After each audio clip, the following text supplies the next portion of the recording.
Oh man, you crispy in that mug, oh? Good. The mic sounds nice. You look at yourself, HD I version. look like myself. Say some Denzel shit, man. I think y'all can do this to me? Yeah. Man.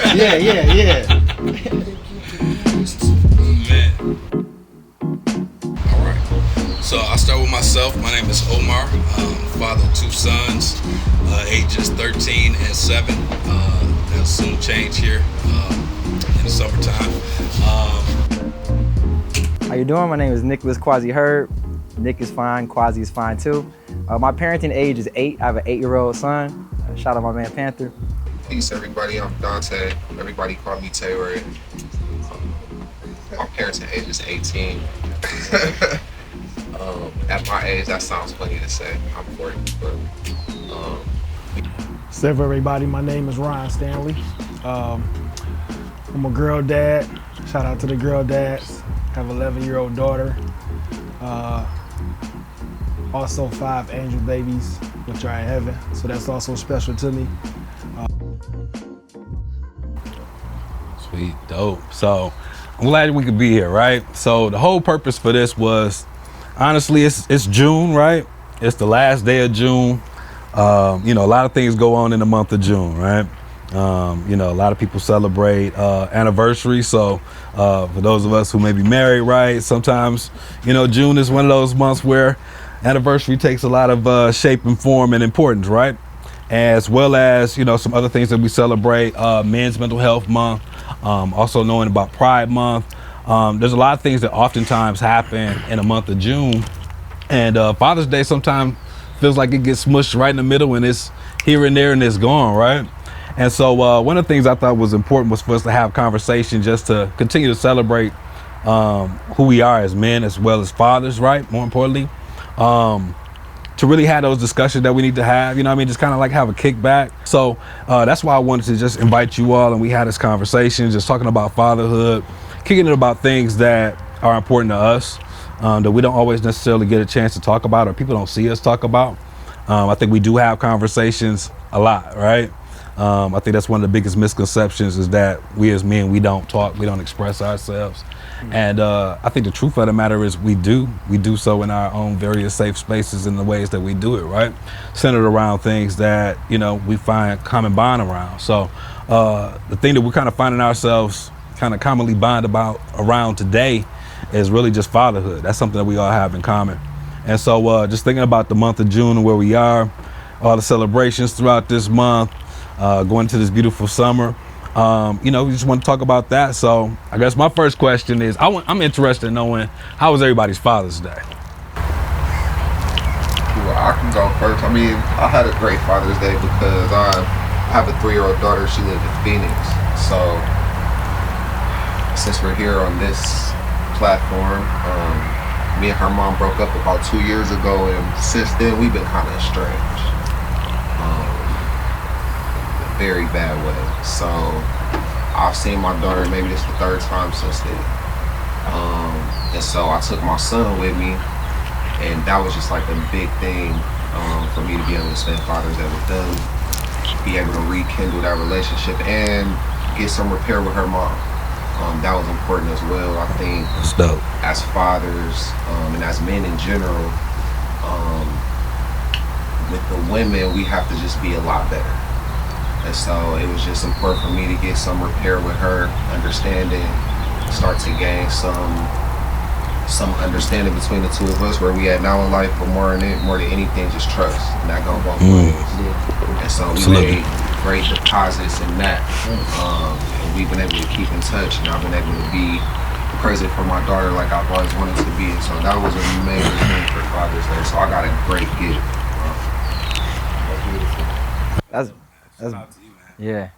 Yeah, it reminds me of, there's a level of humility I've been finding with the whole fatherhood thing, and even what you were saying, because, I co-parent.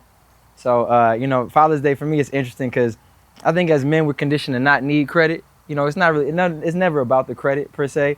It was just funny when I woke up, the majority of people who wished me happy Father's Day was other fathers, It's like, man, we didn't forget you, dog, like as a group. So that was kind of, it was kind of funny, reflective, because I'm doing what I'm supposed to.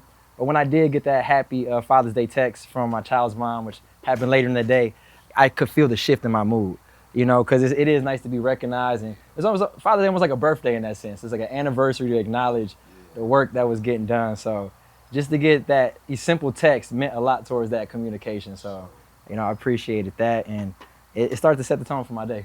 Absolutely. Yeah, my Father's Day was blessed. You know, my daughter, she wasn't here to celebrate with me. We sent her on summer vacation, you know, to Houston with some family. So, you know, before she left, she did take the time to, you know, like personally make me a card, you know, and that was special because I always find that, you know, she always find a way to recognize me and her mother in that regard. If, you know, she knows that she's not going to be around or some things like that. So that was special. So the day itself, you know, my wife celebrated me. That's kind of like a tradition we do in our house. We make sure we celebrate each other on special days. Absolutely. So that's always a blessing, and just to have, you know, that type of relationship amongst my family and in my household. So, yeah, it was great. That's dope, man. I know that's probably kind of different for you too, not to have, you know, baby girl around, you know what I mean, definitely. on an actual day. The most important thing for me was I just wanted to just be able to come outside and kick it. That was one thing. It was like, as far as like any type of special dinner or anything like that, let's fire up the grill, you know. So it was cool, just throw some, you know, some burgers on the grill, vegan burgers, I'm vegetarian, right? Some vegan sausage on the grill. And just really just kind of sit back and reflect about what fatherhood means to me while I'm celebrating. Also thinking about my own dad as well. And then I did a lot of what you talked about too, Quasi, which was just making sure all my brothers was taken care of. Like, hey, happy Father's Day. Mm-hmm. Happy Father's Day. In between, you know, maybe receiving some text messages and just, you know, just trying to take that time to just kind of unplug, unwind, and just kick back and grind with my kids. So this was one of my Father's Day gifts too. So they got me a new crown piece. So I appreciated that. They know me. They know the simple things that I like. Certain candy I like, you know, things like that. And just being able to just sit back and kick it with them and watch TV a little bit, you know, and more importantly, just be outside. So I enjoyed that. Like I said, just definitely looking out for my brothers, make sure I hit everybody. I was till almost like 11:30 at night, still sending out. Matter of fact, it was like the next day I was still shouting out to like, oh man, I ain't mean to forget about you, man. You know what I mean? Think about people, you know? And I find on holidays too, I think about people whose dads have passed away, especially like on Mother's Day, for example. Mother's Day, I think about all my friends who, like for every positive, you know, joyous holiday, there's always that inverse, because that just comes with like the life cycle, you know? So didn't forget about them. And I also ultimately felt blessed, you know? Like shout out to my girl, she made the dice good. And also just shout out to my son for being able to see my kid, you know, and having that choice, having that conversation with his mom, like, hey, obviously he's gonna be with me this weekend, because it's that kind of day. And I know there was a lot of my friends who weren't able to see their kid for whatever various reasons.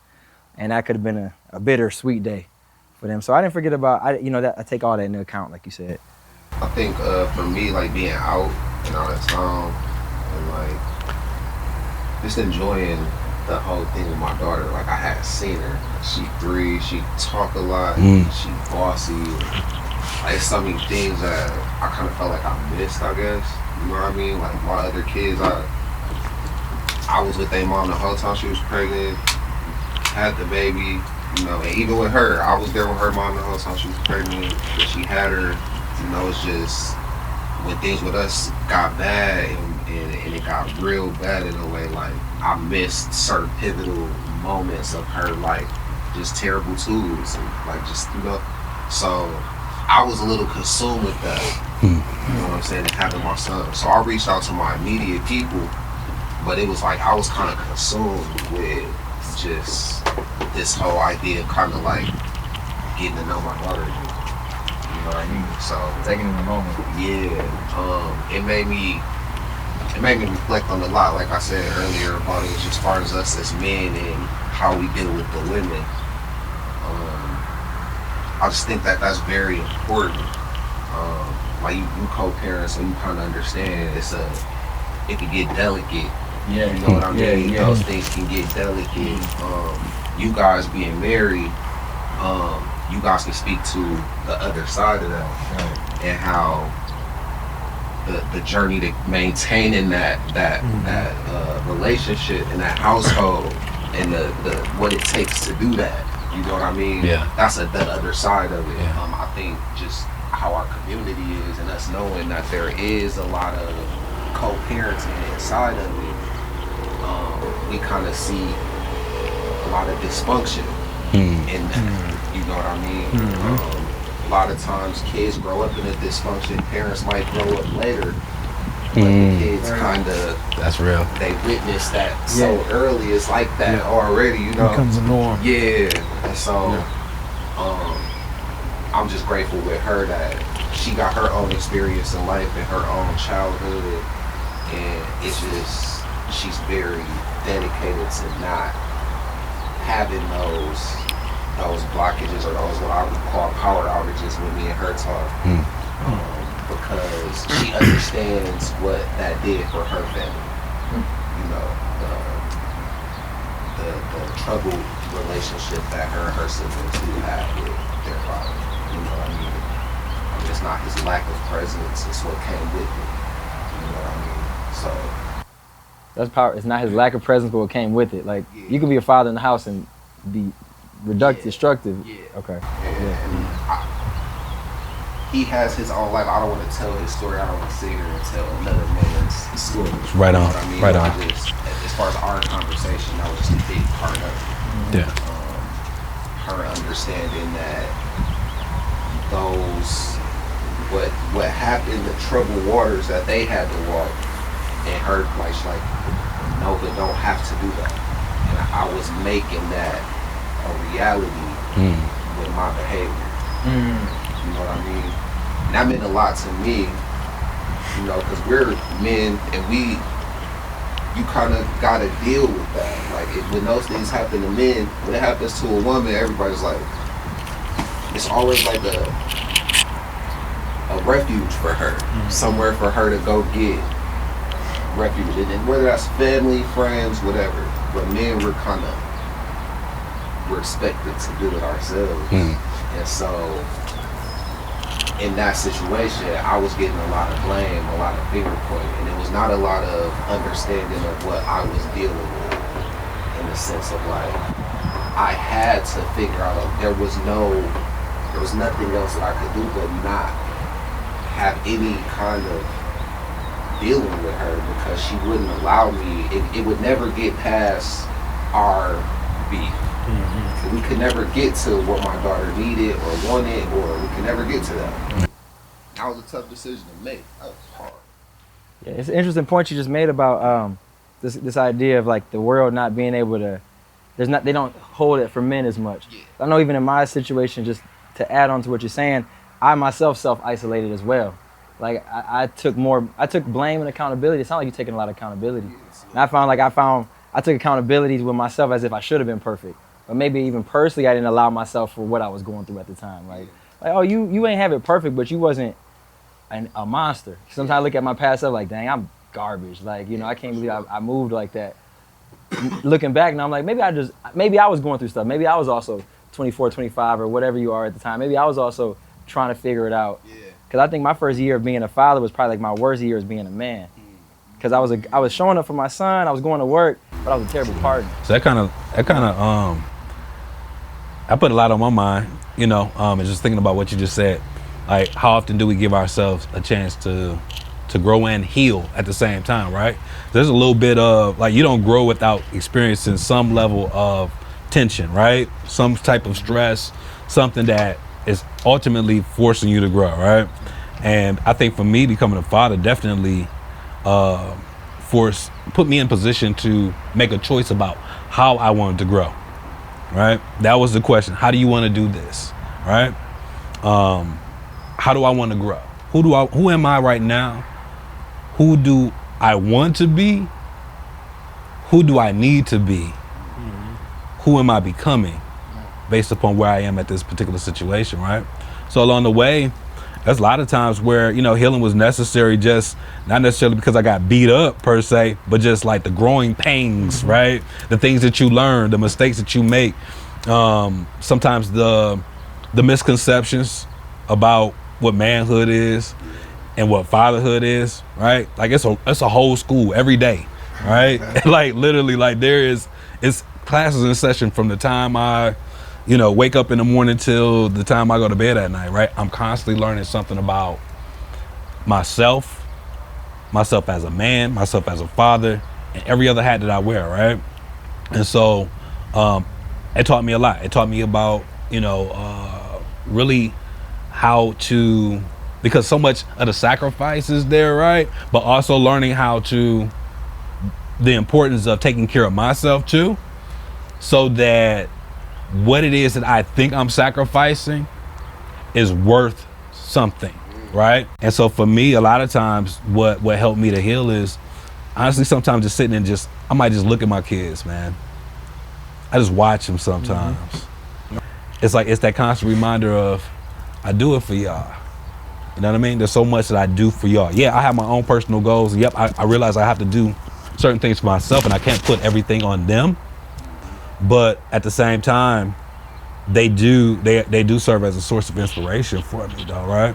And just thinking about the various points of healing from, growing up from a child. I don't think any of us escaped childhood without having some form of, trauma, right? It's just part of the growing process. It's interesting you mentioned like stages of life, and I was going to ask you, Ron, like, as a superintendent, you're around so many different stages, of people's development. Like, you see people with, what is that like? I mean, it's interesting because you can see the different phases. I run a K-12 district, right? And so I visit the buildings a lot. So I can see, the little kids and I can see the high schoolers and everything in between. And you can see the different personalities, you can see the different attitudes, you can see the different stages of life. Like I always tell people, middle school is very challenging. That middle school age, is very important. Very important time in a child's life. And it often makes me think about where I am now as a parent because my daughter is going into middle school. And I've learned a lot just by the interactions I have with her. That's how I learn. That's how I adjust. Because a lot of times I grew up in a two-parent household with my mother and my father.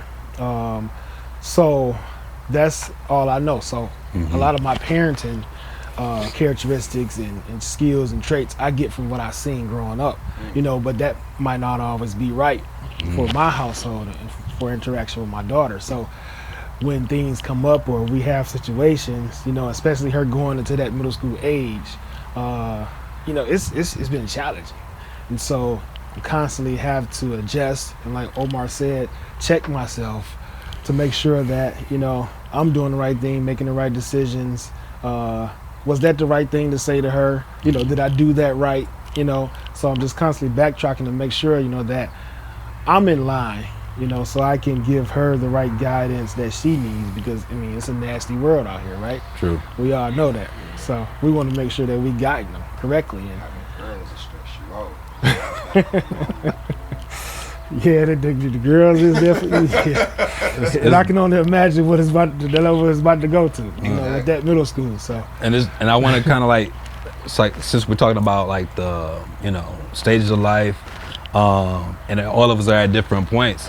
So something I'm interested in knowing is like, what is this year of fathering taught you? What have you learned in this year of fathering from the perspective of your dad age? What is that what we call it? Your dad age, you know what I mean? Your parenting age, right? So, from our various perspectives, I'm interested in hearing what you all, have learned. Just what has this particular year taught you? What have you learned? I'm gonna take a moment to think about it, but just hearing dad age made me think about, and you mentioned two-parent household. I came from a two-parent household too. My dad was in his 40s when he had me, and I was in my 20s when I had my son. And I think about that a lot. Like, I'm in a different stage of my life than he was trying to figure it out, And his father passed away when he was 18, and sometimes we're talking, I'm like, man, you actually older than your dad ever was, And that's a crazy way to, my dad used to say, my dad used to say, you will never be, he said, you might be my age, but you will never be older than me. And when I was a kid, I used to be like, this guy's crazy.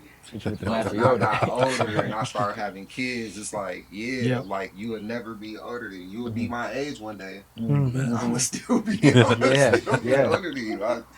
Pops was, he was 31st show. Yeah. That's what. Do y'all get a chance to talk to y'all parents? Are your parents still alive? Or like, do you get a chance to give them that kind of feedback now that you're at this stage? My mother passed when I was 22. But my dad's still living. We have a great relationship. He lives out of state. But every chance, every opportunity I get to talk with him, he pour into me, I pour into him.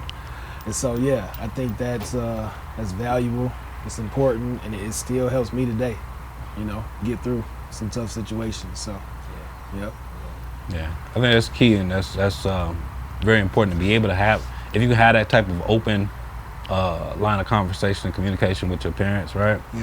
Because then, as I've grown as a parent, so 13 years as a parent, right? And I was the same age as my dad when he had me, right? So that was interesting. That was kind of ironic when I really thought about that even more as we were just having this conversation. Like, wow, yeah, he really was the same age. Nevertheless,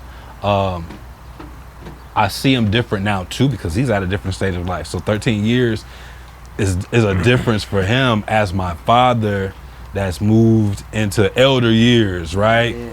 Of being a father and just seeing who he is as a person. But definitely kind of like there's a lot of things that from him I did learn that I use right now, right? Certain pieces of wisdom, like you said, certain points in time, you're like, man, but becoming a father is like, okay, I understand you a lot better now. That was way, like I didn't see, you could see what was over the hill already, right? All I saw was the hill.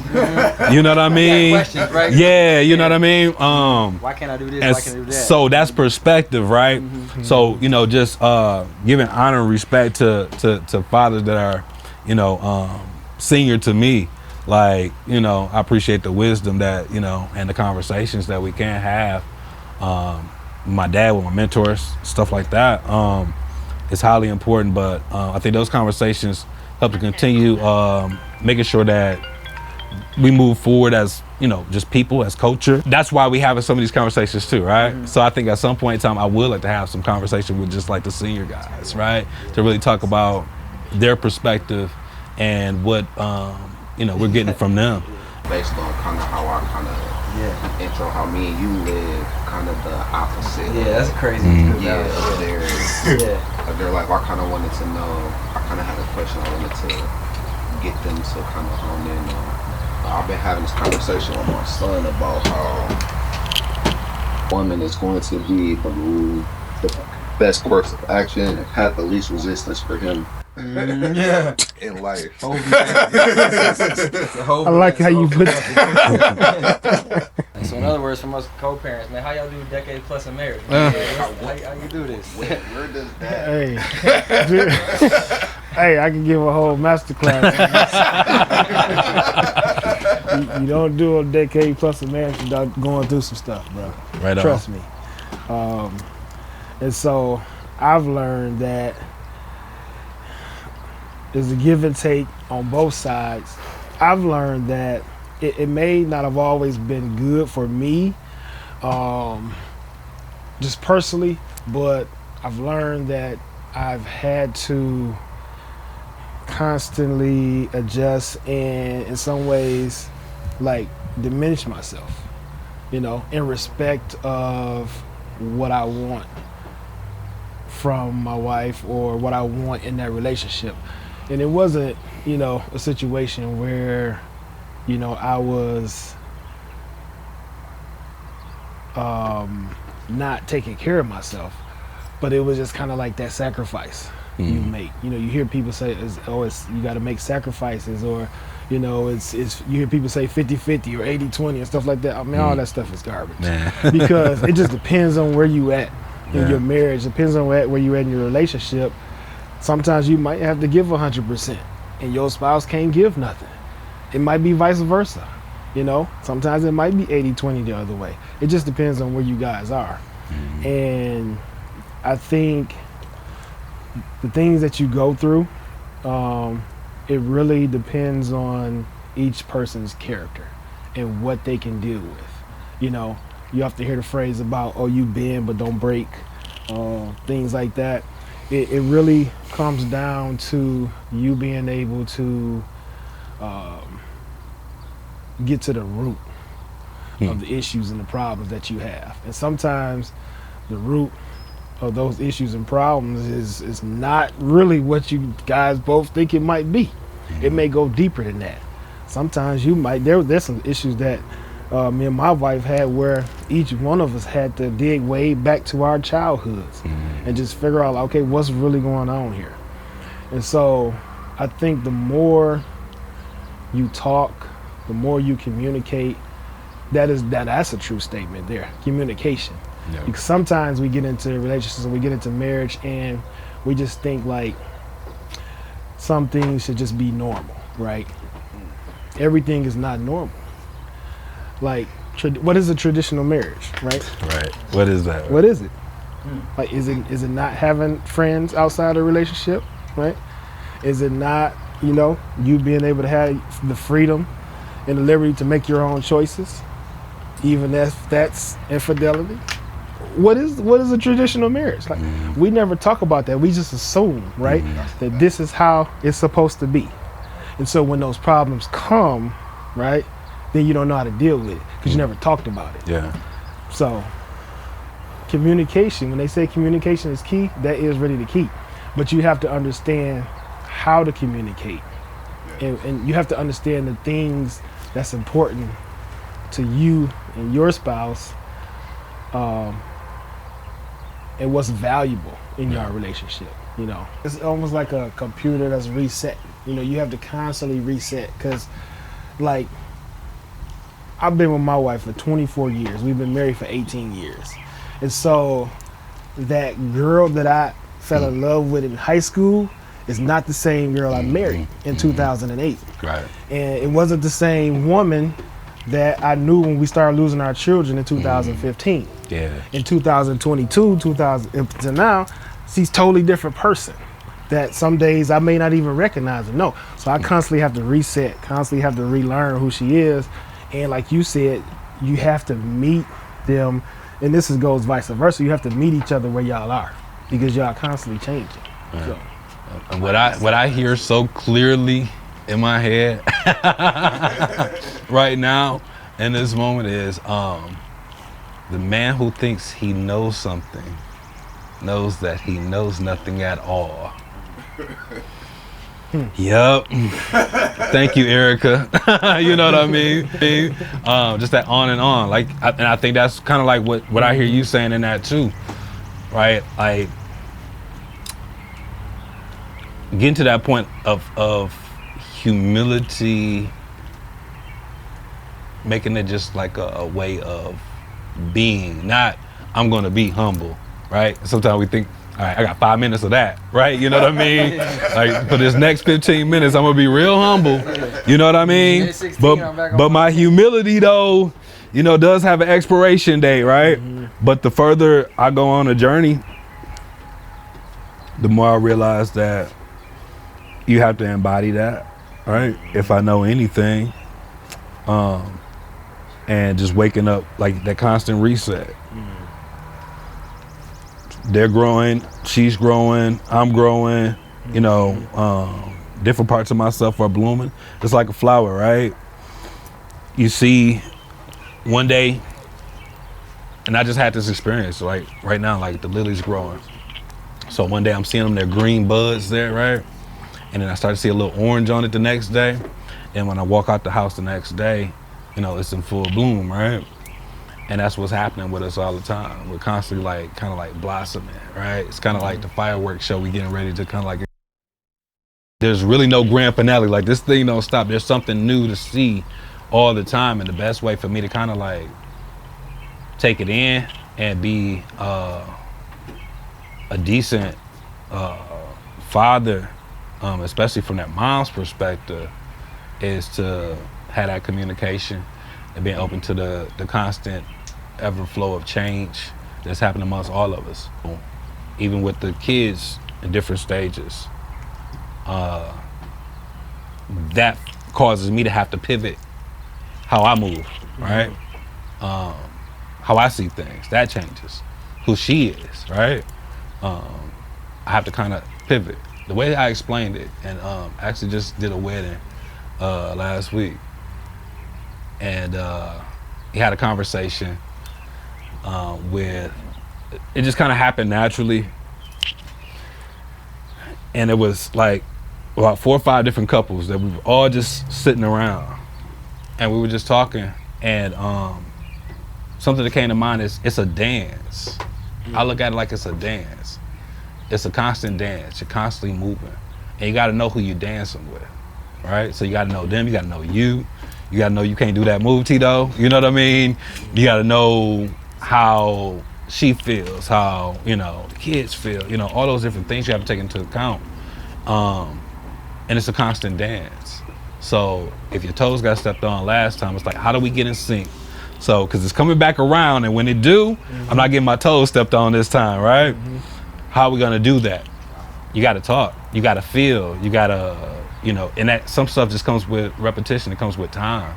Like you revisit sometimes certain challenges, or you have to revisit that exercise to build that particular muscle. And the first time it never really feels the greatest, right? But once you build some steam, you get some heat in it, then it's like, okay, that feel better now. You know what I mean? Like that's nothing, I got that. Grow and you get more power, so you may have control over something now that you didn't before, because you may have more knowledge. You learn something now. I know more now, so I could go into this thing with a different set of a different authority. You know what I mean? I think what you just said, I've said this to bro before, but I think life is just a big cycle of life, death, and rebirth. And I think if you read the Bible, whatever spiritual thing you practice, it kind of teaches you that. You know what I mean? The seasons teach you that. You know what I mean? This whole thing is life, death, rebirth. It's like you're on top of the world, living life, and then there's this death, and then you have to be reborn, and you a little different every time. What's one word that you would want your child to describe you as today? What's one word for them to describe you? Aware. I want them to understand that I'm aware, so I'm paying attention to them. I notice. It was kind of like you just said. I just had to apologize to Ray the other day. You know what I mean? She came to me and she's like, "Dad, you said I could talk to you, and you know, so I have to listen, and I had to understand, like, I was parenting in a way that wasn't conducive to her personality. There was a better way for me to get this message to her than the way I chose." And she told me that at 11. Let's go. Like, "Hey, bro, you could have did that way better." And you listen. So that awareness took root. What about you, Ron? I would say present. You know, sometimes, you know, we get up every day, we say our goodbyes, we go our separate ways, we come home, you know, and it's kind of like a routine, right? And we're physically there, but you might not be present, right?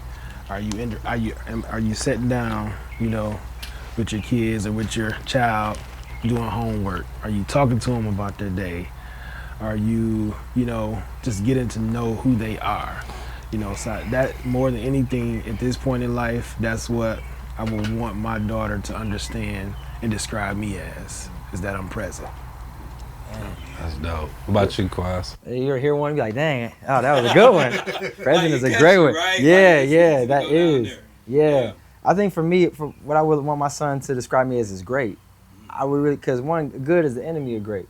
You know, and when I think of great, I would love for my son to have so many categories that I do a great job in, he wouldn't know where to pinpoint it. And I think to do that, it requires me to have some level of expansionness in myself. You know, I would like to, in this year, instead of diminishing myself for my son, actually be as expansive as I can to cover it. Because one thing a brother just shared recently was he wished his parents did get a divorce, because he always seen his dad shaving parts of himself, and he would have loved to see what his dad looked like joyful, you know, rather than like sulking. So when I even think about, you know, this co-parent journey, you know, me and my child's mom is really big on bigging each other up to each other. So when she's not around, he knows she's great, and I feel the effect vice versa. So if he could have that superhero quality or that superhero view of me, you know what I mean, in a way that feels like I can maintain it, because he sees the bumps and bruises, like, oh, even when you was messing up, you did a great job of finding the right road again. I would love to get that kind of feedback. Yeah. That's the one.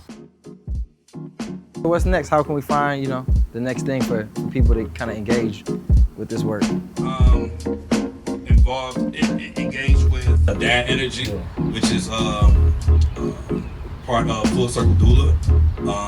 That's a support group that we have for all fathers, and helps support all fathers. So, you know, anybody that wants to join, check us out. Look for it.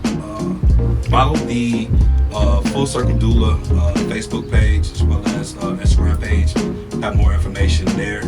Shout out to Anisha Stanley, for sure, for being the visionary and CEO and builder that she is, for even recognizing that space was needed, and allowing me to be in the space to help with the facilitation of it. So that's for me. Who knows what else gets birthed in the process. So yeah. Well, thank you for holding the space, bro. Like, what you're doing is important, man. I got a lot of talking with y'all has been amazing, and I hope people get a lot out of this conversation that you held the space for. No doubt.